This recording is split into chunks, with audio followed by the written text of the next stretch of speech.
Good morning. The Committee on Education and Labor will come to order. Welcome, everyone.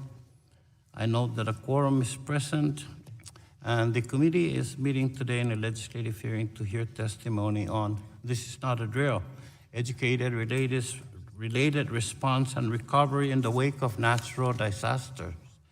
Pursuant to Committee Rule 7C, opening statements are limited to the chair and the ranking member.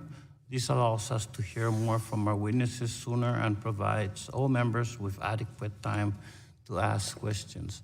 A small note, this hearing was scheduled before we knew that this was going to be a short week. Votes will be called at 10 and members will go to vote. And Mr. Allen has agreed to come back and continue the hearing so we could hear every witness testify. So I now recognize myself for making an opening statement. Today we're here to examine the federal government's response to school communities impacted by natural disasters and the diverse challenges our schools face on the road to recovery. We need to know what has gone right, what has gone wrong, and what needs to improve for the sake of our children and their schools.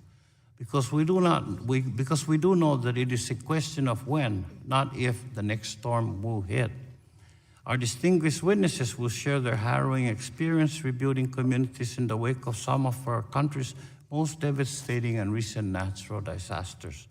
We also have an opportunity to hear directly from the Education Department, Secretary, he's here, about their role in helping these communities recover. Just last October, Super Typhoon Yutu devastated my own district, the Northern Marianas. Unfortunately, despite being the most powerful storm in the world that year and the worst American storm since 1935, Yutu received minimal media coverage or even mentions in the president's Twitter feed, unlike other storms did. However, Mr. Secretary, I do appreciate Secretary DeVos' phone call to me just days after Yutu with a pledge of support for Mariana schools, teachers, and students. Secretary DeVos followed through on her pledge by releasing $1.1 million in Project Serve grant funds in January for the Marianas public school system. But our students will need much more federal support to restore proper school facilities for the over 900 Hubwood Middle School students whose campus was totally destroyed by Yutu and are still learning in FEMA-built tents. Despite many families being displaced and even losing their homes, I am inspired by the strength and resilience of our students. Their perseverance is reflected in the 900 high school seniors who will receive their diplomas next week, I will say, with many planning to attend college or serve their country in the military.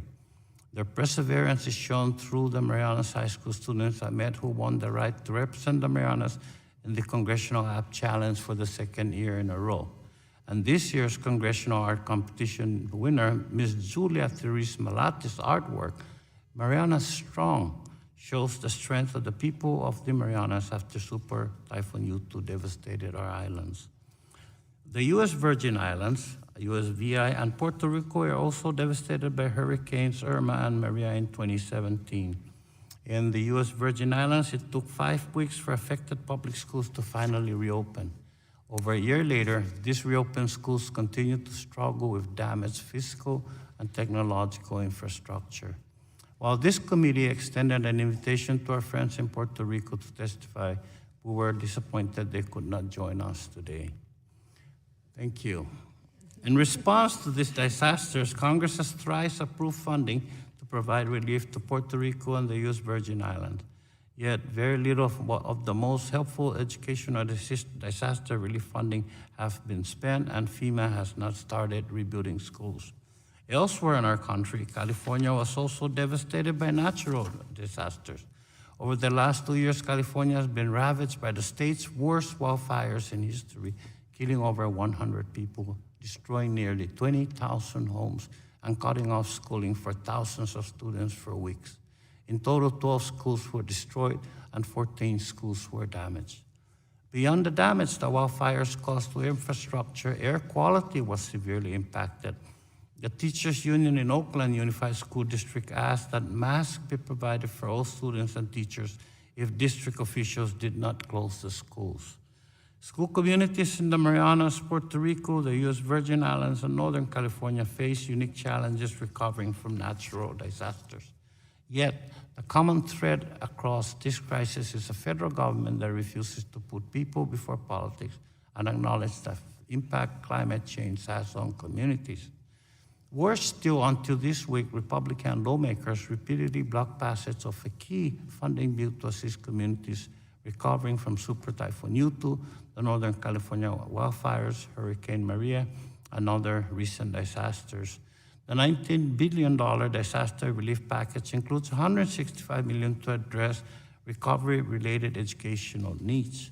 The bill also mandates GAO audits and investigation that would further assist this committee's work to oversee and improve the federal government's disaster response. While we may disagree in our assessments of federal responses to natural disaster, the underlying crisis we face is undeniable.